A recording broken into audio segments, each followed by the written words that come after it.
Na Štuku spet študentska krvodajalska akcija, pa me zanima, koliko se kaj mariborski študenti udeležujejo te akcije. Če rečem, da jih je v uri in pol, koliko traja danes krvodajalska akcija, prišlo že več kot 60, mislim, da sem povedala kar nekaj. Tokratna akcija je res, smo združili moči s študentsko organizacijo Univerze v Mariboru, se pravi humanitarno društvo in študentska organizacija, in moram reči, da ko združimo moči, očitno pač se vidi rezultati, ne? Imajo ti študenti kakšne bonitete, če se udeležijo te akcije? Včasih vem, da so bile aktualne te kranjske klobase in čaj z rumom.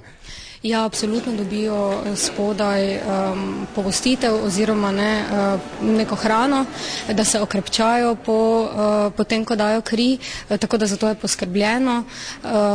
Drugače pa jaz mislim, da je zelo pomembno in zelo pohvale vredno, da se študenti tega udeležujejo, da vedo, kaj pomeni nekomu darovati kri, kaj ti nikoli ne veš, kdaj ga sam potrebuješ.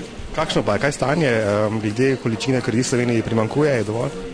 Jaz bi vam to zdaj težko rekla, ker mi smo pravzaprav organizatorji krvodajalskih akcij oziroma eden izmed organizatorjev, ampak kolikor vem, absolutno je tako, da pač krvi nikoli ni dovolj. Ne vemo, kaj se zgodi jutri, in zato se mi zdi zelo, zelo pomembno, da nekako pri mladih začnemo, to so in dijaki in študenti, in da potem se v bistvu to pride v nas in se to pač vzgaja in da imamo krvodajalce še naprej.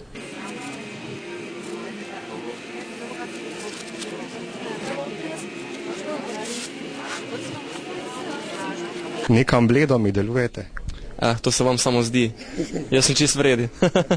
Prva krvodajalska? Prva krvodajalska, ja. Zdaj, nekaj časa se rabo, da sem se odločil za to, ampak želim si fajn je, da lahko pomagaš komu, ne.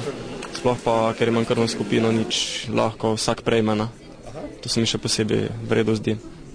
Nameravaš izkoristiti tudi katero izmed teh tam obljubljenih bonitet? Pa nikoli se ne ve.